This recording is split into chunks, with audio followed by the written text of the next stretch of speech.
It is 3 a.m. and your eyes are open. Nothing woke you.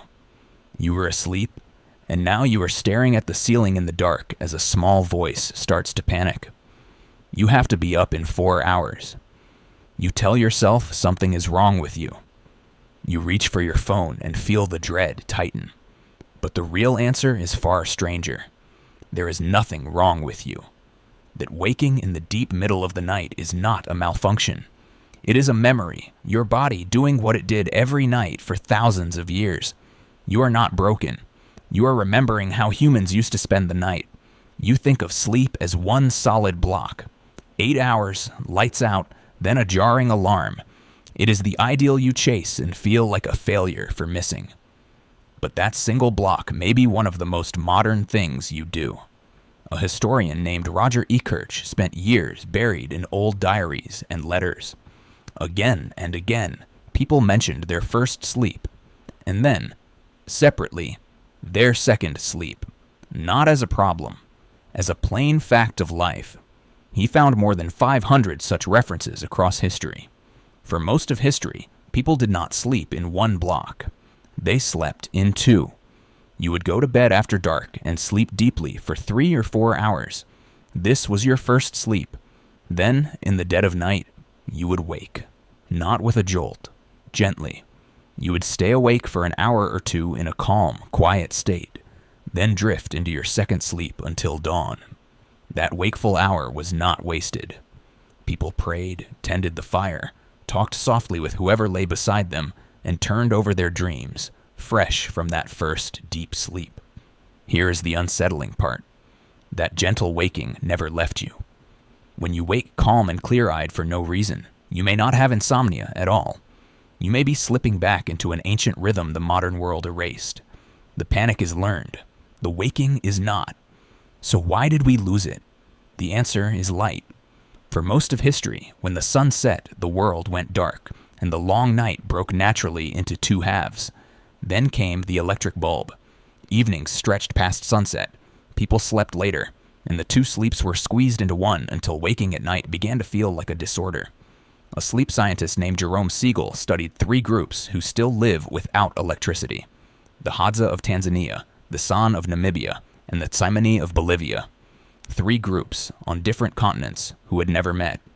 What he found overturned a lot of assumptions. These people did not sleep more than you. They slept less, often just 6 to 7 hours, staying up into the darkness around a fire. And in their languages, there was no word for insomnia. The concept barely existed. How can people with none of your comforts sleep better than you? Part of it is temperature. They fell asleep as the night grew cold and woke as it bottomed out before dawn. Your body still expects that drop in heat as the signal to shut down. It is why you sleep worse in a warm room and better in a cool one. But the deepest secret of the ancient night is that they could sleep at all. To sleep is to be helpless, blind and deaf to danger. Surrounded by predators that hunted in the dark, how did our ancestors survive the most dangerous hours, night after night, for hundreds of thousands of years? An anthropologist named David Samson watched who slept and when across the whole Hadza night. At almost no point was everyone asleep at once. Someone was nearly always awake.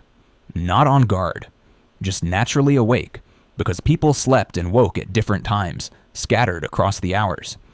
He called it the sentinel hypothesis. In a group of mixed ages, sleep is staggered. The old wake early and sleep light, a pattern you might recognize in your grandparents. The young stay up late. And so, without anyone planning it, the group is protected all night by the simple fact that its members do not sleep in sync. The parent who wakes at 4 a.m. may be standing an ancient watch that kept your species alive. So the night was never a blank. It was a first sleep and a second sleep, with a window of dreams and quiet talk between them. A body tuned to the cold instead of the clock. A group so tight that even in sleep, someone watched over the rest. Now look at your night. One block, rarely caught. A bright screen past sunset. A warm room that never cools. And you, alone in the dark at 3 a.m., feeling for the first time in your species' history that this ordinary thing is a sickness. What if you did the opposite? The next time you wake and feel that old dread begin, remember what it is. Not a failure. A door onto the way humans have spent the darkness for longer than we have had clocks. Lie still, let your mind wander, and trust that your second sleep is waiting as it waited for the people before you. It is 3 a.m. and your eyes are open, and now you know you are not broken. You are awake in the oldest room in the human story, the quiet hour that was never meant to be feared. Subscribe